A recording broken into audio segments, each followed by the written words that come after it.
We heard that he'd been sinking, and then we heard that he died, and my husband said, "You will have to contact."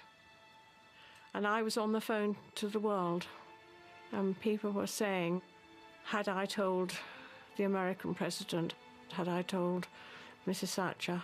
It was only then, I think, that finally it was rammed home to me, the enormous effect that he'd had on the whole world.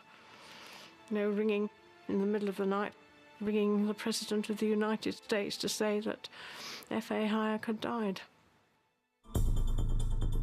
Friedrich Hayek was a champion of the market. He inspired many of the people who built the world we live in today. Margaret Thatcher would, from time to time, pull little bits of paper with quotations on them out of her handbag, and Hayek would be one of them. For more than a generation, Western leaders claimed to embrace one central economic idea, the free market. With the financial crisis, that orthodoxy is under attack. Our faith in it has been shaken like never before. But one great free market visionary has emerged from the meltdown with his reputation enhanced. There might never be a better time to listen to Friedrich Hayek. I see right now, this moment in history, as a time where Hayek's ideas deserve a shot. Of all the big pro-market thinkers, Hayek was by far the most radical. He believed the market should be freer than any government has ever dared to allow it to be. In the world, according to Hayek, politicians should step back from trying to manage capitalism's ups and downs. They should simply set it free. There's no doubt that he's a significant thinker, though there's major controversy about every area of his thought. In this series, I'll reveal the stories of the lives and revolutionary thinking of three extraordinary men: John Maynard Keynes, Karl Marx, and Friedrich Hayek. They all saw their worlds changing as never before, becoming ever more complex and interconnected. The fate of entire nations now hung on the power of money, and they had very different ideas about what to do. Even in the middle of an economic meltdown, Hayek's advice to governments was to step back and do nothing. Meddling would only make things worse. It's not what anyone has ever wanted to hear. But today they've tried all the usual tricks for fixing the economy. Is it time, finally, to take Hayek's advice instead?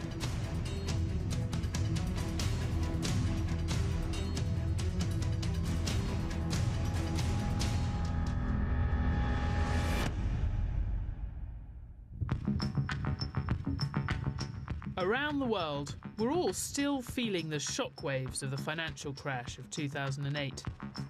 You really can feel the fear down here. The Dow has had its worst 5 days in 5 years. Until that crisis hit, Western leaders had put their faith in the free market as the best way to generate wealth.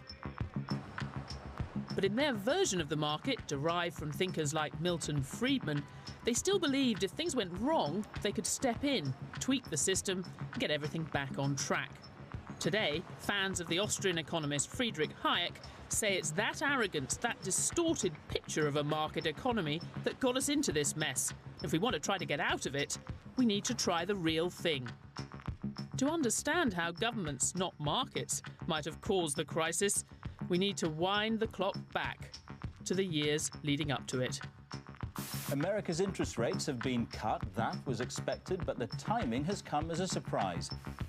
It's January 2001, and America's central bank, the Federal Reserve, has cut interest rates because it's worried the US economy is slowing down.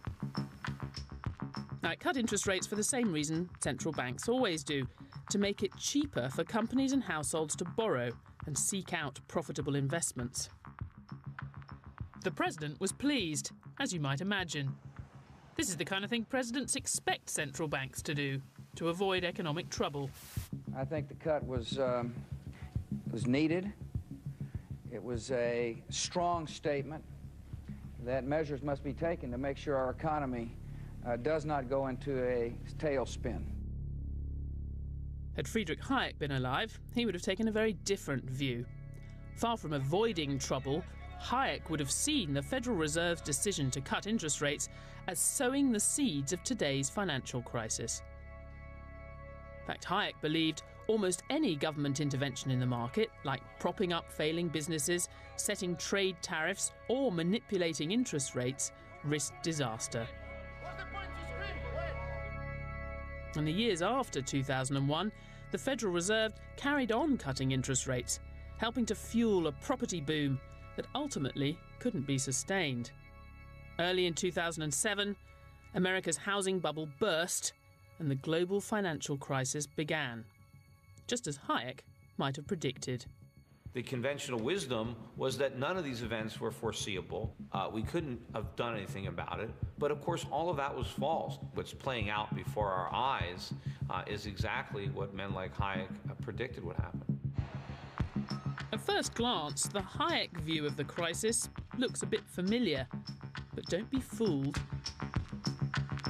You probably feel like you've heard this argument before, that the Federal Reserve partly caused the crisis by setting interest rates too low, encouraging everyone to borrow too much and generally do silly things. But the argument of Hayek and his followers actually runs deeper than that. It's not just that they got their sums wrong and they didn't set the right interest rate.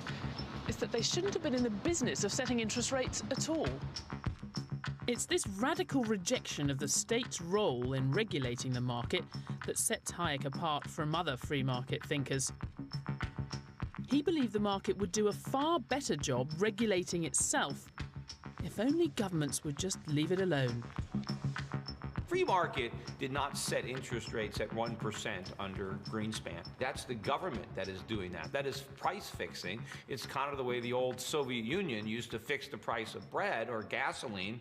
The US government fixes interest rates the same way. We need the market to set interest rates, not the government. And if the market set interest rates, they would have been much higher. And we wouldn't have had these problems. Hayek's belief in the positive power of the unbridled free market stems from his childhood in Austria. He was born in Vienna in 1899. Then the city was packed full of intellectuals like Freud and Wittgenstein, many of whom Hayek came to know. These family photographs have not been widely seen. Growing up, he had a keen desire to make sense of the modern world taking shape around him. I must have been 13 or 14 when I began pestering all the priests I knew to explain to me what they meant by the word God. None of them could. That was the end for me of it. Hayek grew up in a family of scientists. Like many other intellectuals in Vienna at that time, they liked to think they were on a grand quest to unwrap the secrets of the universe. The young Hayek was especially influenced by his father, a doctor and enthusiastic botanist. Hayek started off like his dad, obsessively collecting plant and insect samples, really into the development of species. By the time he was 16, he was more interested in people, the development of whole societies, not plants. But Darwin's theory of evolution stuck in his head. Since the 18th century Enlightenment, science had unlocked many of the puzzles of the universe, including the origins of life itself. As Hayek grew up, he was drawn to what he saw as the last frontier, the mysterious workings of the economy in all its growing complexity and power. In Darwin's theory of evolution, he thought he saw what a new science of the economy might look like. Physics, which allows often for precise predictions in terms of planetary motion and eclipses, is not a good model for understanding how social phenomena work. I think that was the basis of his attraction to evolutionary theory. He wanted to establish that you could be a science even if you don't make precise predictions, even if you don't have the sort of control that many of his opponents said, well, if we're a science, we should be able to engineer society the way an engineer builds a bridge. Darwin's theory of evolution also helped forge Hayek's vision of capitalism itself. He came to believe the global market had evolved over the course of human history, emerging as a kind of natural wonder, driving civilization forward.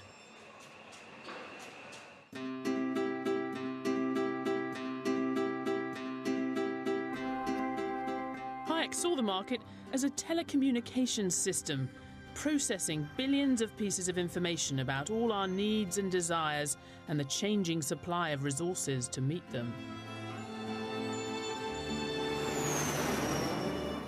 Hayek said it was a marvel, the way all this is conveyed to us by prices that guide our actions as they rise and fall. And to Hayek, the market does most good when it's most free.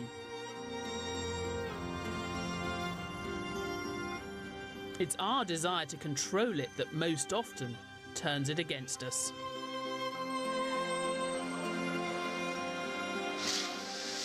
Hayek thought meddling by government could make it harder for the market to do its job by distorting the signals it was sending to buyers and sellers. And the meddling involved in the government's control of the supply of money, Hayek decided, could be most damaging of all.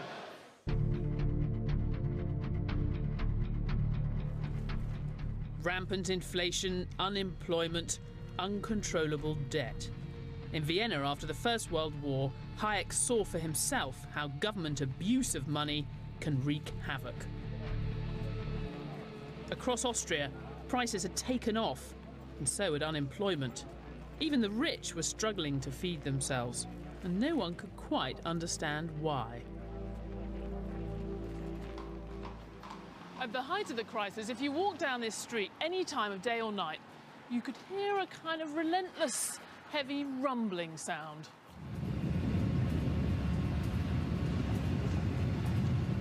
It was the sound of money tearing a country apart.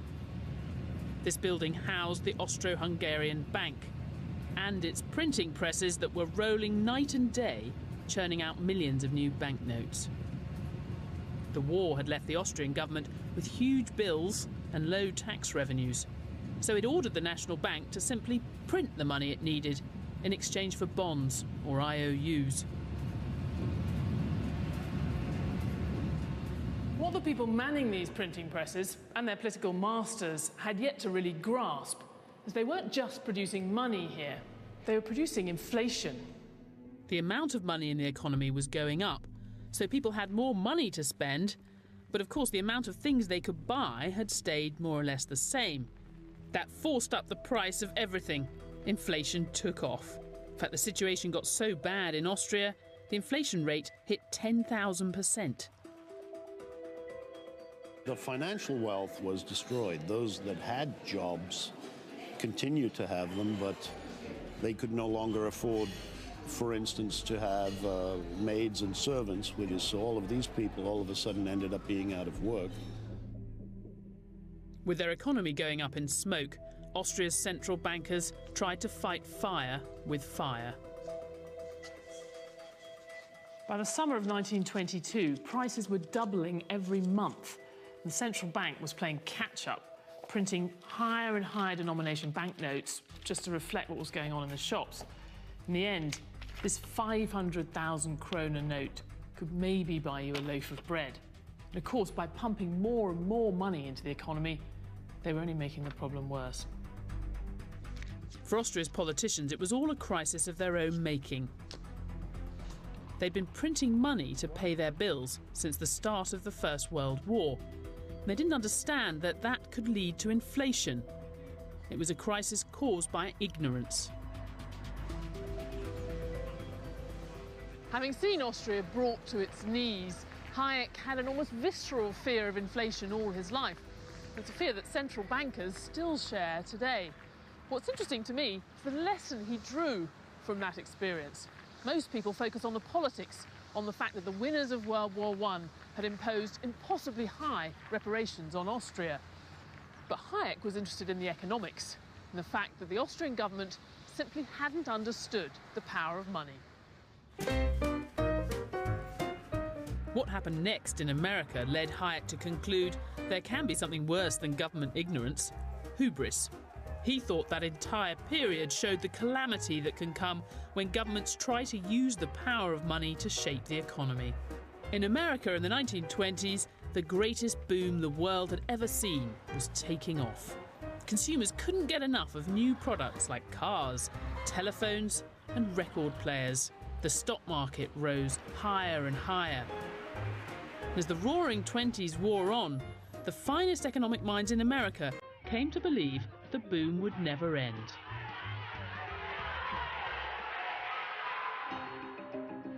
Back back in Austria in early 1929, Hayek was convinced they'd got it all wrong. He'd become the director of the recently founded Institute for Business Cycle Research. Its job was to understand why economies were always lurching from one boom and bust cycle to another. Hayek called it the 19th century pattern, so it was hardly a thing of the past. The institute was based here at the Chamber of Commerce, where Hayek had been developing a new theory of boom and bust, along with new thinking about the market. The work he did here would change the way people thought about the economy forever. Its ups and its downs.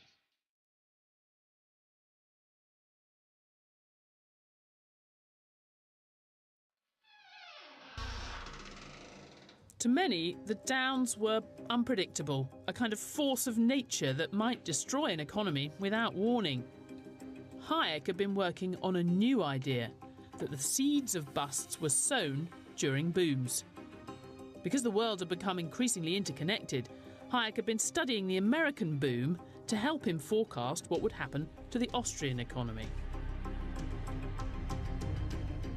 He had to produce these monthly reports on the state of the European economy. Most of it's pretty dry stuff. It's things like paper production or that month's steel exports. But he is credited with making a rather striking prediction in early 1929, because he thought the American stock market boom would end in a few months' time. He was right. In October 1929, Wall Street fell off a cliff, and the 20s roared to an anguished end.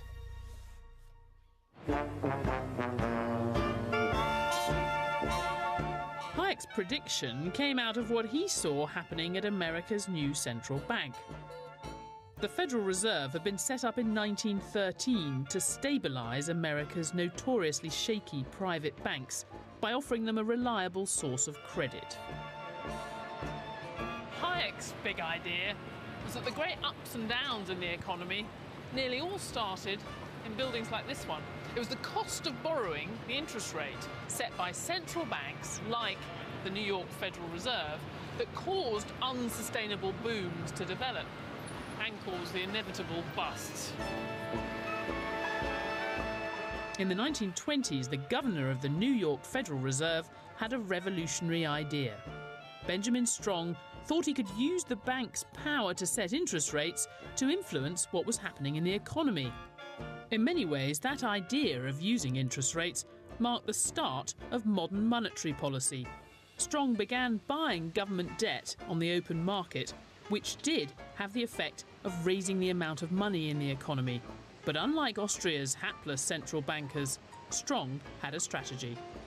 The difference with Austria was that the Fed wasn't buying treasury bonds to help the government pay its bills, it was doing it to get money into the market and keep interest rates low. The central bank wanted to encourage everyone, individuals and households, to borrow more from the banks. It worked. Steel up, utilities up, motors up, radio way up, everything up, up, up. Strong's intervention really paved the way for the financial system we have today.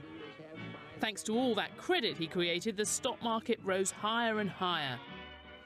With loans so cheap, many borrowed money to buy shares. Others invested heavily in property. The Federal Reserve hoped its intervention would keep the boom going indefinitely. But Hayek believes Strong's policy was sowing the seeds of an eventual bust. The way Hayek saw it, the low cost of borrowing was sending the wrong signal to investors here and to businesses around the country. The low interest rate told them that America was saving more, that there was lots of spare cash sitting in bank accounts ready to be lent on and invested. It wasn't true. Don't sell America short. Why, man, we've scarcely started. By the time the Federal Reserve spotted the warning signs, it was too late. Technical readjustment. Over $14 billion go with them, and so goes the confidence of a nation. Wall Street lays in there. The crash came when interest rates rose and investors started to realise the banks didn't have money to back all those investments after all. At one point, they had to close the visitors' gallery because there were too many members of the public up here wailing and crying as they watched their life savings go up in smoke. The jazz age is over, all over. To Hayek, the lesson was clear. By feeding the boom with cheap credit, the Federal Reserve had helped cause the Wall Street crash and the Great Depression. Fast forward to today's global crisis, you could tell a similar story. We certainly saw a lot of cheap credit in Britain and America in the decade before the crash, which did help fuel unsustainable property booms. Northern Rock was one of many financial institutions taking ever greater risks in its lending. When it got into trouble in 2007, panicked savers rushed to withdraw their cash, the first run on a British bank since 1866. It was a sign of the disaster to come. If things hadn't come to a crash in 2007, 2008, maybe with the corrective medicine, you could have managed the situation back down again through, interest rate, monetary policy.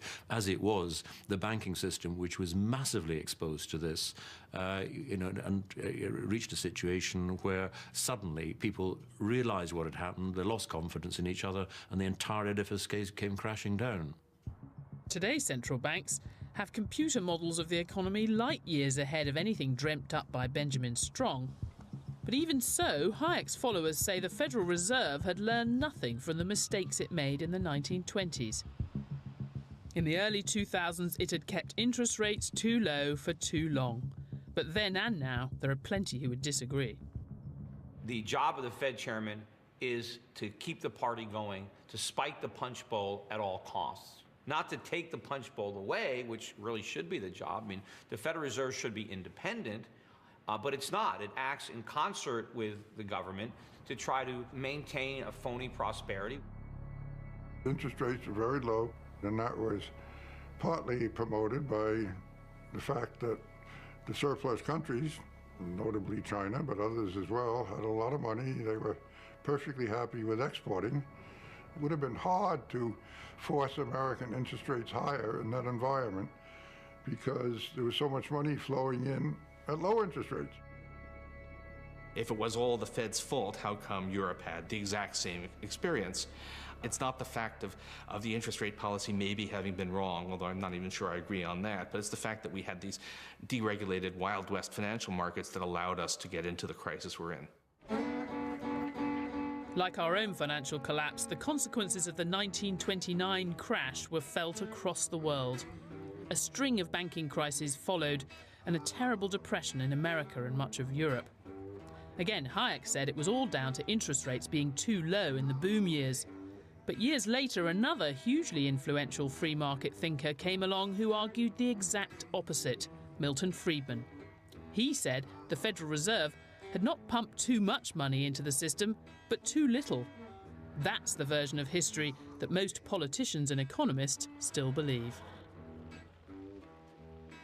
Hayek was absolutely wrong to think that in the catastrophic depths of the Great Depression of the 1930s, that all that was happening was an unwinding of the malinvestments that had come from a credit boom. Clearly, there had been a calamitous collapse of the banking sector that had nothing to do with the earlier so-called malinvestment. Facing the world's worst financial meltdown, the issue for economists and politicians was the same as it is today. How do we make it go away? As the Great Depression began, Hayek was invited to give a series of lectures here at the London School of Economics. Hayek was thrilled. He'd wanted to come here all his life. But there was a not very hidden agenda attached to the invitation. LSE wanted him as part of their fight back against a new, very different strand of economic thinking from their arch rivals Cambridge that had been getting a lot of attention. The man driving that new approach was John Maynard Keynes. The grand dispute between Keynes and Hayek in the 1930s seems so relevant to us today, it's become an internet sensation. Lord Keynes, wow, it's Such an honor. Indeed, sir. Please, just go. This surreal reinvention of their battle of ideas has been watched nearly 2 million times online. Hayek? Nope. Hayek. Like, high explosives.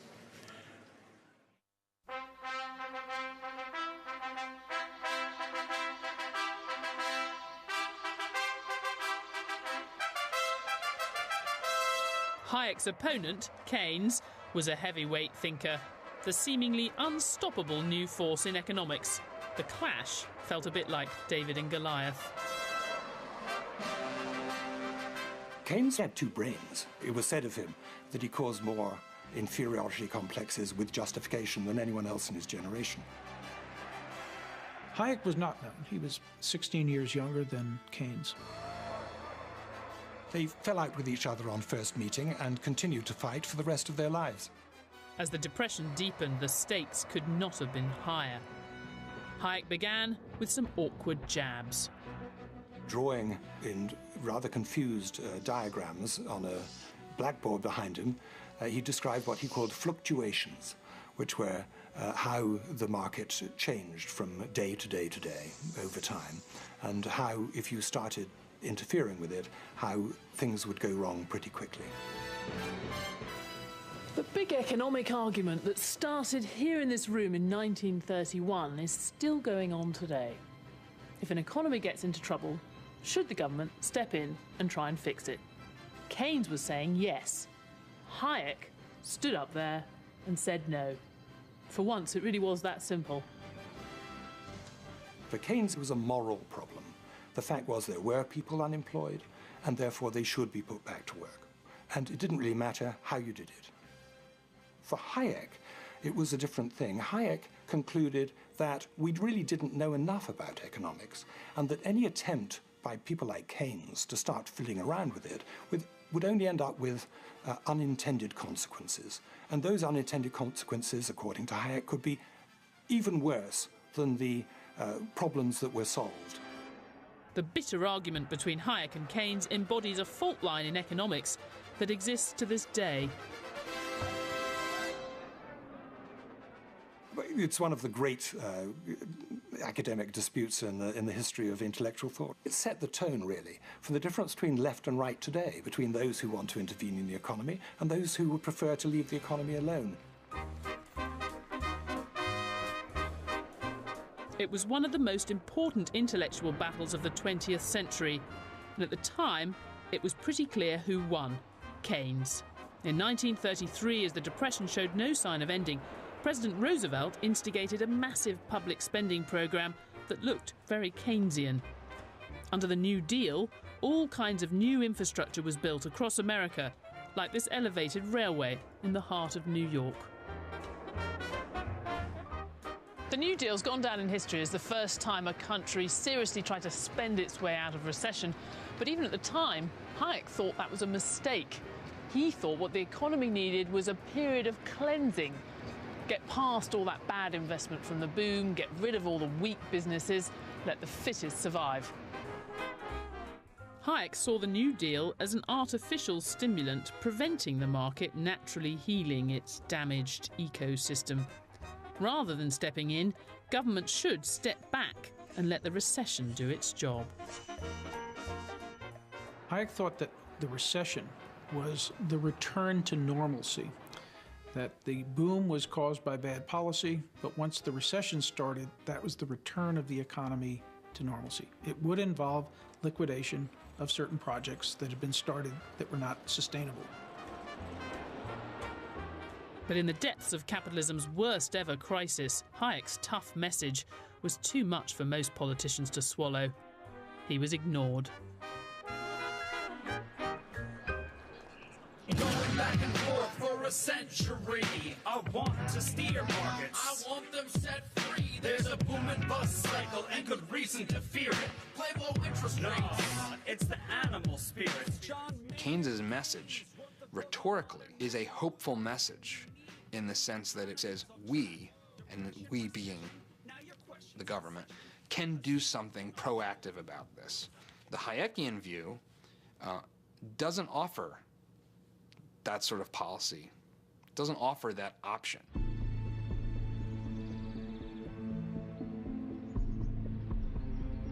When the financial crisis hit in 2008, policymakers were blindsided.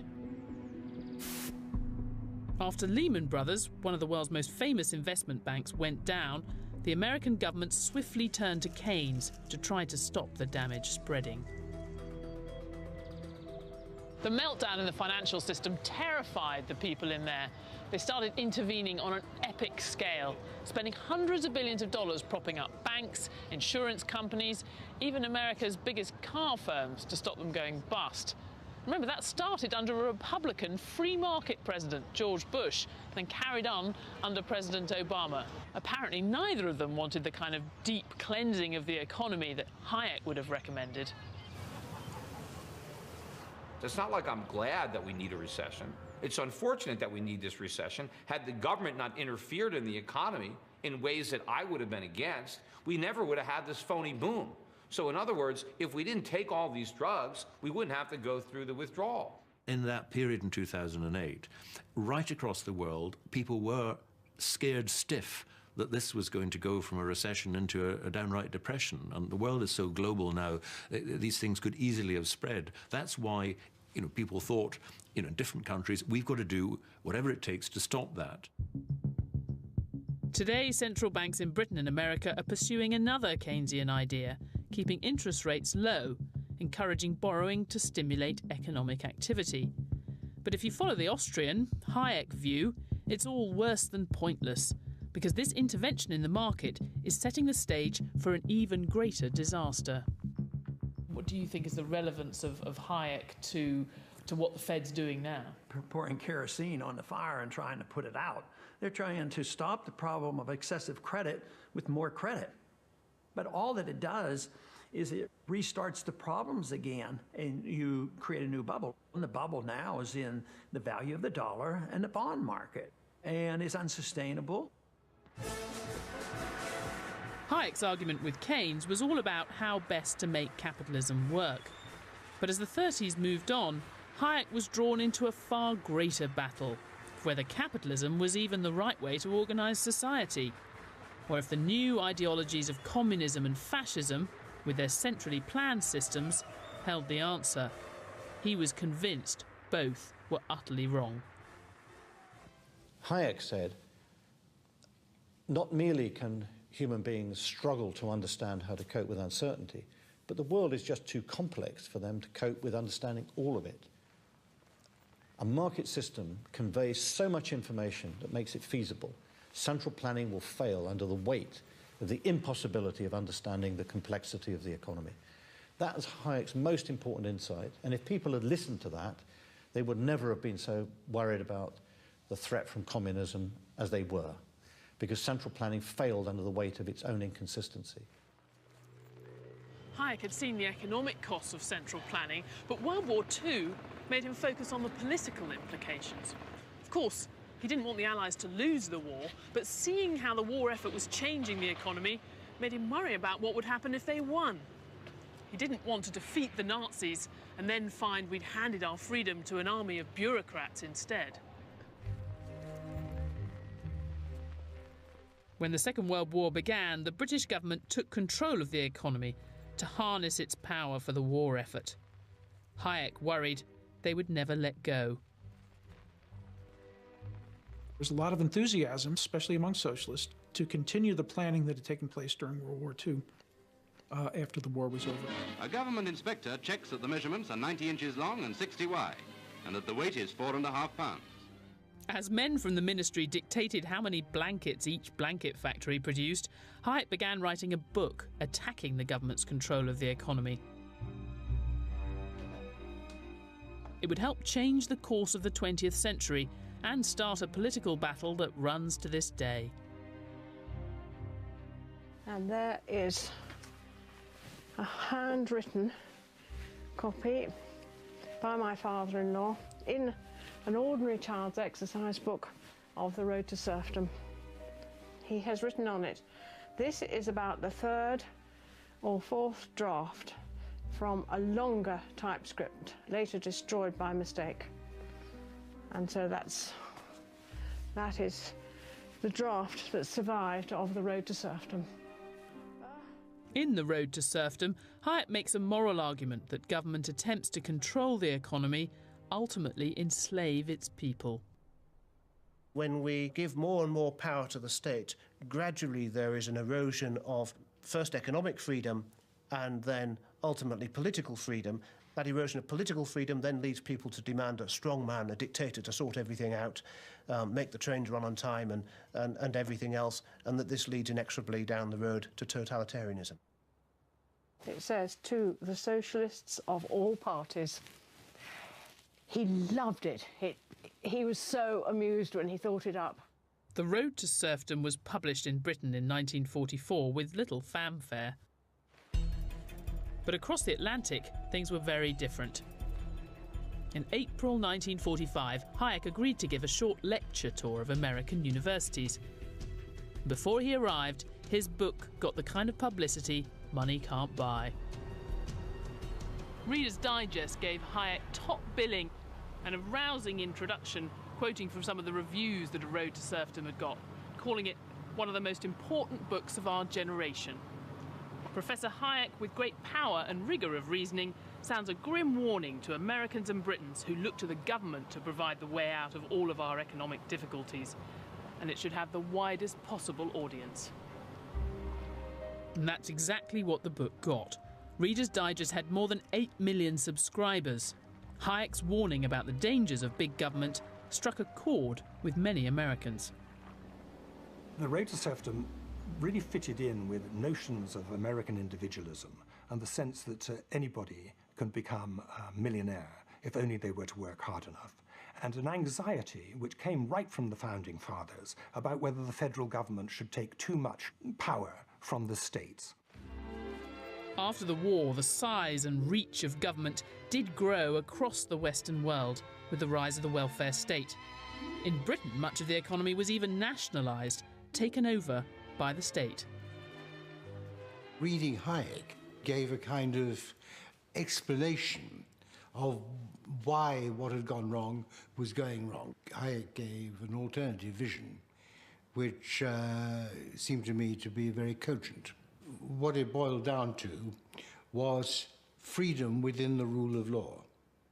What he was read to say, and actually himself moved to say by the 1960s, was that moving to a social welfare society would eat away at the health of democracy.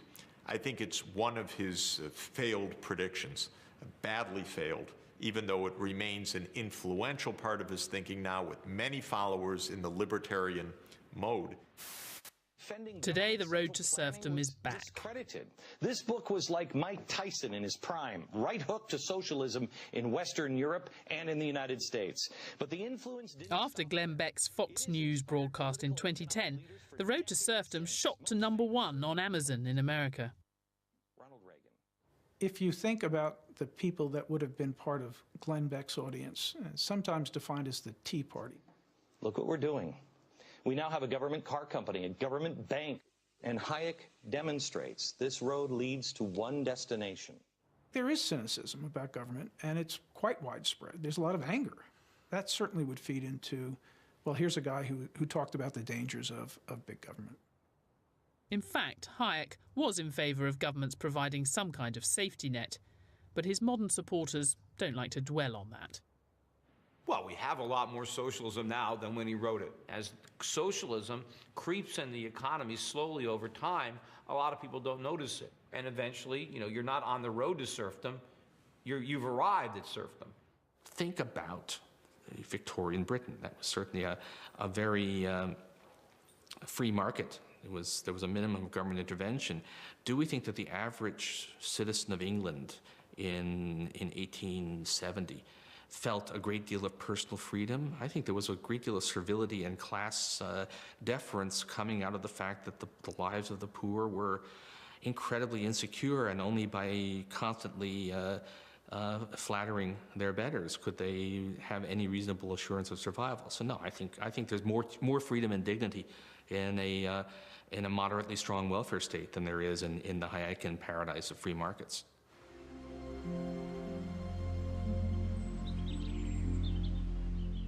Despite the success of The Road to Serfdom, in the 1950s and 60s, Hayek found himself in the political wilderness.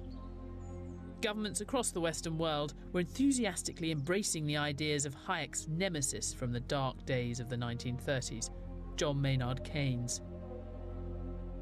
It became the new capitalist orthodoxy that governments could successfully manage their economies. The tide of history had turned against Hayek. He got very depressed. People weren't listening to him, they weren't reading his books. England seemed to be going left-wing. He'd chosen to be British, and he looked from his views of an economist, and he could see everything going the wrong way. Then in 1974, Oscar Hayek got a phone call out of the blue. It was the man who'd invited Hayek to the LSE 40 years earlier to do battle with Keynes. It was Lionel Robbins who rang me and said, "Are you sitting down?" I said, "Yes." And he said, he's been awarded a Nobel Prize in economics. And that was like being given a knighthood of the world. That's the Nobel citation. Stockholm, the 10th of December, 1974. Alfred Nobel, given to Friedrich von Hayek. His life started off completely again. He'd been depressed, he was coming up to retirement, and suddenly everything started. It was a new life. Absolutely, everything took off for him.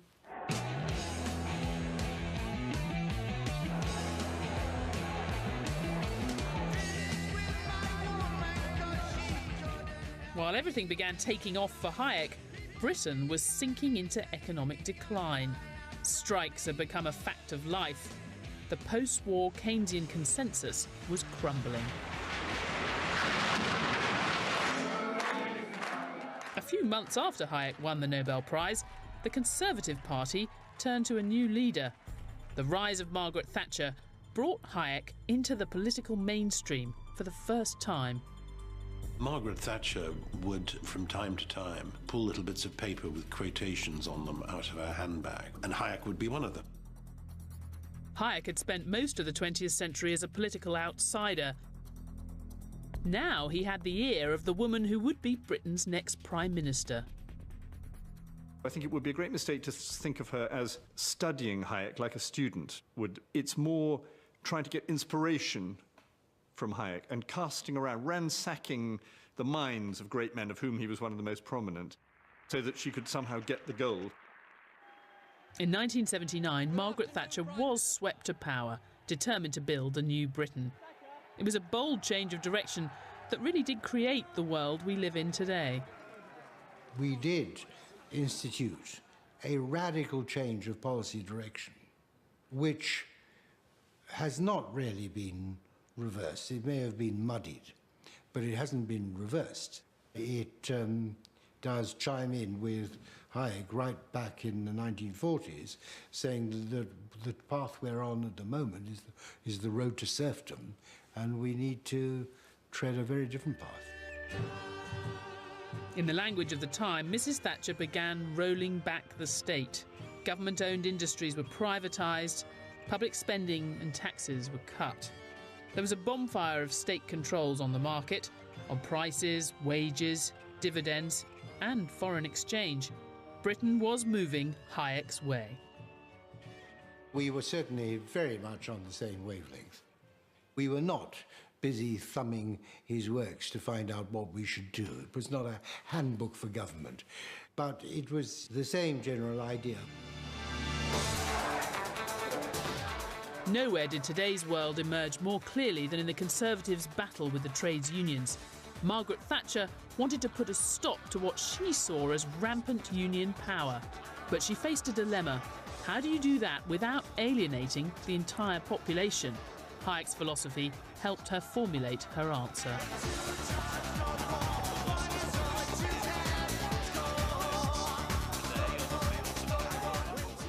She wanted to frame the argument in terms of liberty. She didn't want to say, the workers are all dreadful, let's squash them. She wanted to say, the workers are being squashed by their leaders. Come on, no way. Listen, no way. Listen, no way.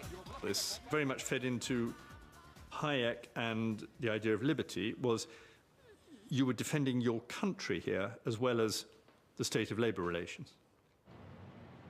Hayek and Margaret Thatcher agreed on a lot, but there was one crucial difference between them. Whereas Hayek thought you freed the market to prevent power getting too concentrated in the hands of politicians, Thatcher thought you could have free market policies and still keep a lot of power at the centre. That tension between Hayek's ideal and the controlling instinct of even free market politicians never really went away. Where she, I think, missed out sometimes was understanding the importance of institutions and of countervailing power in a society. Hayek, for example, was quite understanding about the role of local authorities and local municipalities and local power centres in a way which I don't think Margaret ever was.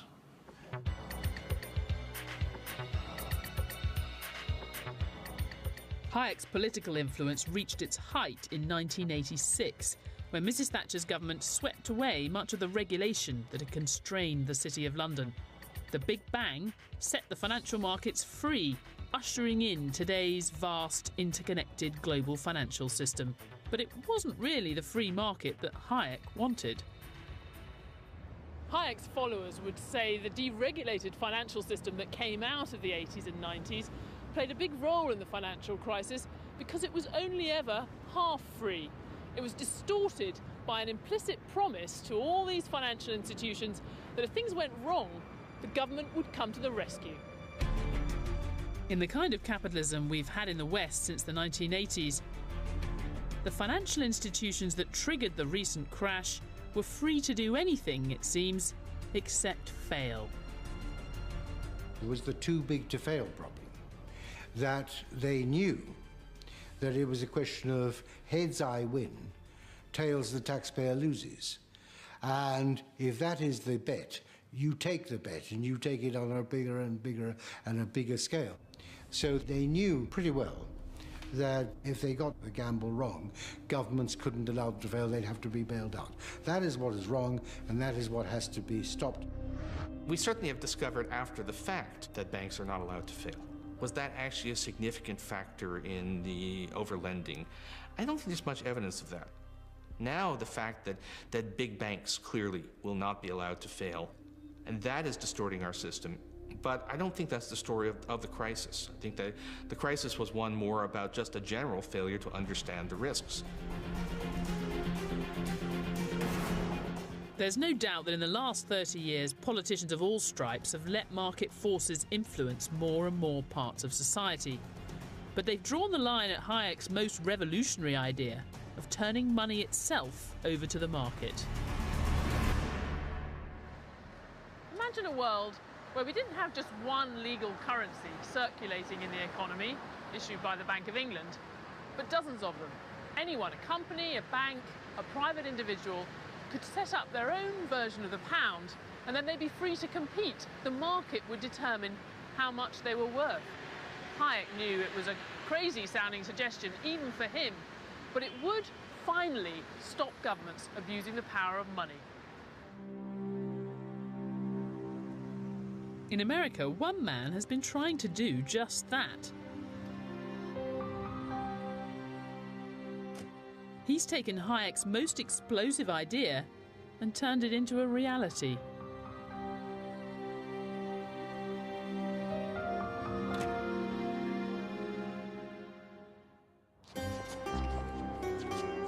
Bernard von Nothaus calls himself a monetary architect. The American authorities call him a domestic terrorist. For some, what's happened to von Nothaus shows just how seriously governments take any challenge to their monopoly over money. Economics is dry and boring, but money is exciting, money is sexy. You know, money's got pizzazz. It's about people and about dreams and about what we do, you know. Money is fantastic. And that's what I really connected with in terms of von Hayek. Because what he said in here was about people taking control and people issuing their own money. Von Nothaus created his own currency, a silver coin called the Liberty Dollar, which anyone could buy. And many have. Thanks to him, coins worth anything up to $50 million have now been sent out into the US economy. And Hayek was a big inspiration. He says the problem is government money. It's always been government money because they abuse their power. They make money out of thin air. So he says what we should do is to abolish the central bank. The end of the Federal Reserve. That was fantastic. Ever since Benjamin Strong was running the New York Federal Reserve in the 1920s, central banks have used their control over the supply of money to try to manage the economy's ups and downs. But as we've seen to Hayek and his fans, central banks are the cause of many of capitalism's problems, not the solution. And I don't argue for closing the Fed down in one day either. I want an audit of the Fed, and I want competition, Hayek's ideas of competition and money, and see who can win this argument.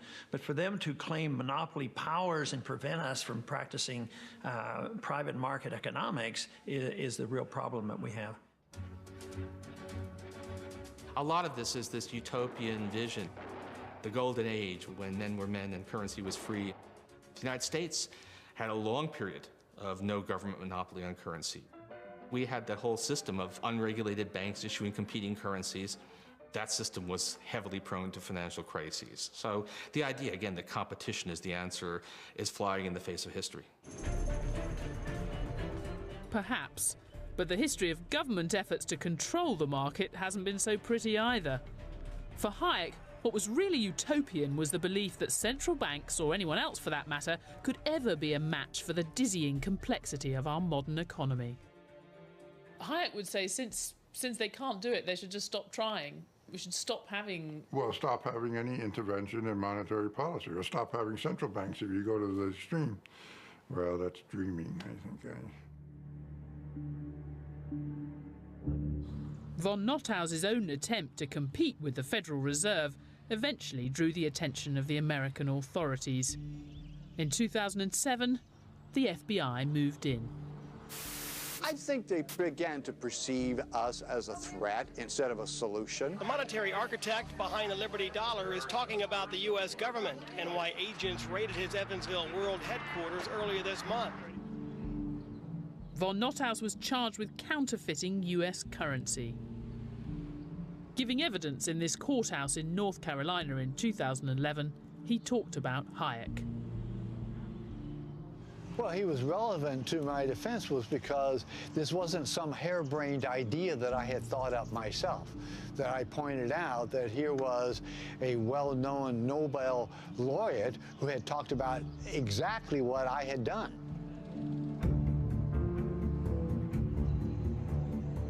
Bernard von Nothaus was found guilty and now faces up to 25 years in prison.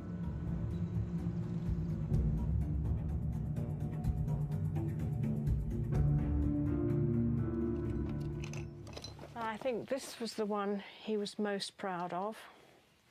Companion of Honour, presented by Queen Elizabeth II, Buckingham Palace, 1984. And he was absolutely thrilled when he got that. To Professor Dr. Towards the end of his life, Hayek was feted by everyone. He'd inspired politicians all over the world with his boundless belief in the power of the free market. And that is Catholic University, Caracas. But when it came to their actual policies, Western leaders in the 1980s usually turned to a free market thinker whose ideas they found more palatable. Milton Friedman's belief that governments could steer the economy using their power over the supply of money in circulation is still a touchstone for governments everywhere. In that sense, Friedman, unlike Hayek, did offer politicians a way to champion the free market and hold on to the reins of power. Hayek's life spanned almost the entire 20th century, an era of unprecedented scientific progress. It's one small step for man, one giant leap for mankind. But also unprecedented economic disasters. Living in the shadow of both, Hayek came to see the great crises of capitalism as the result of politicians mistaking economics for a science. It was a century for taking on all the big questions. And the big question for economists was how they were going to tame this extraordinary modern economy. Keynes and Hayek both thought that would be incredibly difficult, dangerous even. But Keynes flattered governments with the idea that they could tilt the course of human history their way. It was Hayek who said they shouldn't even try. We might uncover the laws of the universe. We were never going to master the complexities of human nature.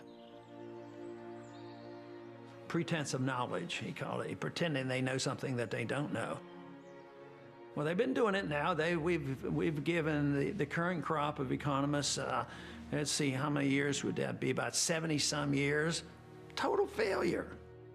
Many of the computer models have been desperately misleading in pretending that we understand how the economy works. We don't. We can't forecast the economy. But we can try to think about the big questions. Can we get out of a deep slump? And I think by working with other countries, we can gradually find our way out of this. So you need the different insights together. But Hayek the moral of Hayek is avoid hubris in economic policy, just as we should avoid hubris in thinking that markets left to their own devices will lead us to nirvana. There's no doubt Hayek helped change the course of world history, shifting it decisively away from the state and towards the market. Oh! 10 Downing Street. The Prime Minister, 3rd of May 1989. Dear Professor Hayek, it is with the greatest pleasure that I send you my warm congratulations on the occasion of your 90th birthday. The leadership and inspiration that your work and thinking gave us are absolutely crucial, and we owe you a great debt. With every good wish, yours sincerely, Margaret Thatcher. But no government has ever dared to implement Hayek's vision of a market free from state intervention. And when capitalism faced its biggest test since the 1930s, politicians rushed to save the market from itself. In fact, the biggest debate in Britain today is not about whether the government's doing too much to prop up the economy, but whether it's doing enough. Today, Hayek's advice seems harder to take than ever. You've got the global economy still struggling to put the financial crisis behind it, if it is behind it, and Hayek would say government should just step back. Take a cool look at the historical record, dismantle most of the machinery they've constructed for guiding the economy, take a deep breath and let go. I don't see any government today ready to do that. I don't think I ever will. Next time, Karl Marx, the man who had the most radical solution of all to the problems of capitalism. Get rid of it. The Open University has produced 6 one-minute animations to explain some of the key economic ideas that affect all of us. So if you want to learn how to spot an invisible hand or other secrets of economics, go to bbc.co.uk/Masters of Money and follow the link to the Open University.